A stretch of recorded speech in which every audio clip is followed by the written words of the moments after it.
జై శ్రీరామ్. అందరికీ నమస్కారం. వెల్కమ్ టు న్యూస్ అఖండ. నేను మీ కస్తూరి శ్రీధర్. ఇప్పుడు మామూలుగా మనకు పార్లమెంట్లో లోక్సభ రాజ్యసభ అని ఉంటుంది కదా. ఆ రాజ్యసభలో ఉపరాష్ట్రపతి జగదీప్ ధన్కర్ గారు మామూలు కాదు, కాంగ్రెస్ పార్టీని అయితే రఫ్ ఆడతాడు అట్టే. తెలుసు కదా మీకు జగదీప్ ధన్కర్ గారు. ఆయన ఉపరాష్ట్రపతి మాత్రమే కాదు, రాజ్యసభ చైర్మన్ కూడా. అయితే చాలామంది తెలుగు వాళ్లకు ఈ జగదీప్ ధన్కర్ గురించి పెద్దగా తెలియదు. అందుకే ముందు అసలు ఈయన గురించి కాస్త ఒక రెండు మాటల్లో మీకు చెప్పే ప్రయత్నం చేస్తా. జగదీప్ ధన్కర్ గారు ఆయన నేటివ్ ప్లేస్ వచ్చేసి రాజస్థాన్లోని కితానా ప్రాంతం. నిరుపేద కుటుంబంలో పుట్టినటువంటి ఈ జగదీప్ ధన్కర్ అంచెలంచెలుగా పైకి ఎదుగుతా ఇప్పుడు ఉపరాష్ట్రపతి స్థాయికి అయితే చేరుకున్నారు. జగదీప్ ధన్కర్ గారిది ఒక రైతు కుటుంబం. ఇక జగదీప్ ధన్కర్ గారు ఒక జాట్ సామాజిక వర్గానికి చెందినటువంటి ఆయన.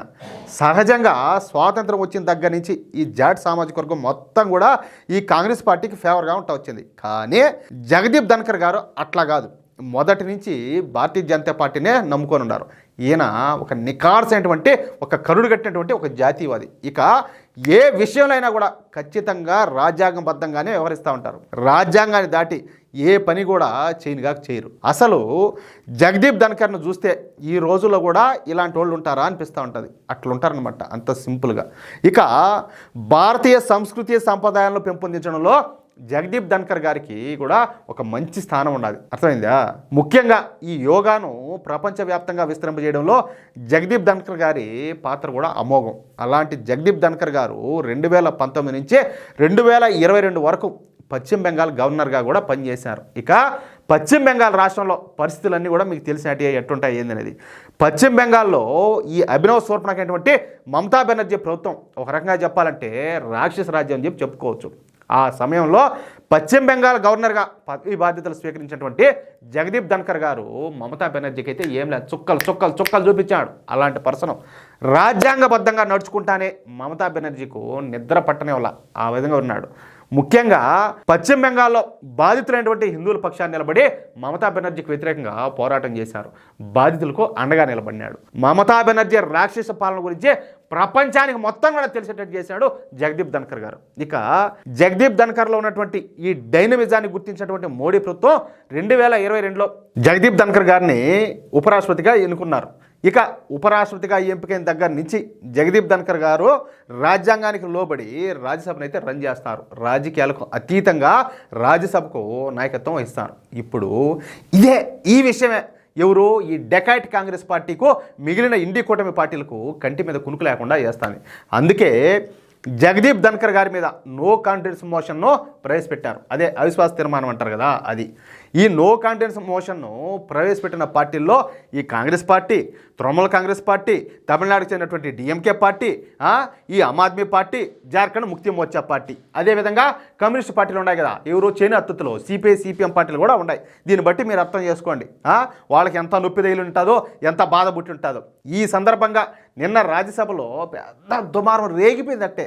జగదీప్ ధన్కర్ గారు ఉపరాష్ట్రపతి అన్న గౌరవం కూడా లేకుండా ఈ పార్టీలన్నీ కూడా రాజ్యసభలో గొడవ చేస్తున్నాయి. దీంతో ఆగ్రహం వ్యక్తం చేసినటువంటి జగదీప్ ధన్కర్ గారు మాట్లాడుతా, ఇక నేనైతే మీ అల్లరిని ఎంత మాత్రం కూడా నేను భరించలేను, సహించలేను. మీరు నా మీద ఈ నో కాన్ఫిడెన్స్ మోషన్ పెట్టినారు కదా, అందుకు నేను భయపడ్డాను. నేను ఒక నికార్సైనటువంటి ఒక రైతు కుటుంబం నుంచి వచ్చిన, అందుకే నేను స్ట్రాంగ్గానే ఉండా. నేను ఎట్టి పరిస్థితుల్లో కూడా మీ ముందు తల ఉంచుతానని చెప్పేసి మీరు ఊహించుకోవద్దు. మీరు ఎంత గొడవ చేసినా నేను మాత్రం మీకు లొంగనంట స్పష్టంగా తన మనసులో మాట అయితే తెలియజేశాడు. అందుకు సమాధానంగా కాంగ్రెస్ పార్టీ జాతీయ అధ్యక్షుడైనటువంటి మల్లికార్జున ఖర్గే మాట్లాడుతా, మేమేమి ఊరికే రాజ్యసభకు రావడం లేదు, మాకు మీ సూక్తులే మాకేం అవసరం లేదు, మీరు మా కాంగ్రెస్ పార్టీను ఇన్సల్ట్ చేస్తున్నారు. అబ్బా, లేకపోతే ఇది మా పెద్ద నంగపోసేది, వీళ్ళు వీళ్ళ కథలు వీళ్ళ మళ్ళీ ఇన్సల్ట్ చేస్తానని చెప్పి మళ్ళీ వీళ్ళు ఫీల్ అవ్వడం కొంత అట్లా. మాకు మీ ప్రశంసలు కూడా అవసరం లేదంట. మల్లికార్జున ఖర్గే ఆవేశంతో ఊగిపోయినాడు. మామూలుగానే ఆయన బీపీ క్యాండిడేట్. మా ఎందుకులే ఇంకా నేను ఎక్కువ మాట్లాడకూడదు దీంట్లో యూట్యూబ్లో అన్నీ కూడా. సరే, అయితే దీనికి సమాధానంగా జగదీప్ ధన్కర్ గారు మాట్లాడతా, మీ గురించి నాకు తెలిసిన ఆయన, మీ గురించి తెలుసు, మీ పార్టీ గురించి తెలుసు, మీ పార్టీ మనసులో ఏముండదో కూడా నేను తెలుసుకోగలుగుతాను. మీ పార్టీని ప్రశంసించేది ఎవరో ఈ ప్రపంచానికి మొత్తానికి కూడా తెలుసు. నేను ప్రశంసించేది ఏముండదు.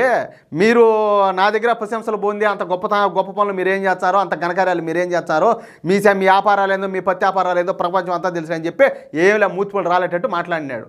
మీరు మీ ఇష్టం వచ్చినట్టు ఇక్కడ ప్రవర్తించడానికి వీళ్ళే. ఇది రాజ్యసభ, సభగానే సాగిపోవాలా, అంతేగాని ఇదేం చిన్నపిల్లల ఆట కాదు. మీకు అంటే కాంగ్రెస్ పార్టీకు 24 గంటలు ఒకటే ఆలోచన చేస్తూ ఉంటారు. అది కూడా నా గురించి అన్న విషయం కూడా నాకు తెలుసు. ఎందుకంటే వాళ్ళు ఆగడాలకి నట్టుగా అట్టకట్టేస్తూ ఉంటాడు కదా. అట్లా ఒక రైతు కుటుంబం నుంచి వచ్చిన వ్యక్తి మాకు చైర్మన్గా ఉన్నాడేందనేది మీ బాధ. ఒక్క విషయం చెప్పండి, మీరు ఎంతగా గొడవ చేస్తారు కదా, మరి నేను రాజ్యాంగ విరుద్ధంగా ఒక్క పనైనా నేను చేసినానా?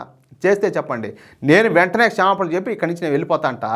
మామూలు కదా చురకత్తులు లాంటి మాటలతో కాంగ్రెస్ పార్టీను పేరు చెప్పకుండానే చీల్చి చెండాడినాడు. అట్నే దెబ్బతో కాంగ్రెస్ పార్టీ వాళ్ళంతా కూడా సైలెంట్ అయిపోయినారు. అట్లా ఉంటుందన్నమాట. ఎందుకు ఊరికి అడిగి మరీ మూతిపోడు రాళ్ళు కొట్టుకోవడం అంత అవసరం వెళ్ళక? అంతేలే, ఈ పిల్లగాంధీకే ఇన్ని తెలివితేటలు ఉన్నాయంటే ఇంకా వాళ్ళ పార్టీ నాయకులకు ఇంకేం తెలివితేటలు ఉంటాయో ఎట్లా? సరే ఓకే, ఎట్లా న్యూసా బాగుంది కదా, అట్లా ఉంటుంది. మీకు ఈ న్యూస్ కనుక నచ్చితే, అదేవిధంగా నేను చెప్పింది కరెక్టే అని మీరు భావిస్తే ఈ న్యూస్ని నలుగురికి షేర్ చేయండి. అదేవిధంగా మిత్రులారా, దయచేసి ప్రతి ఒక్కరు కూడా మీ యొక్క అమూల్యమైన అభిప్రాయాలను కామెంట్ రూపంలో తెలియజేయండి. ప్లీజ్ సబ్స్క్రైబ్ చేసుకోవడం మాత్రం మర్చిపోవద్దు. ఓకేనా? జై శ్రీరామ్.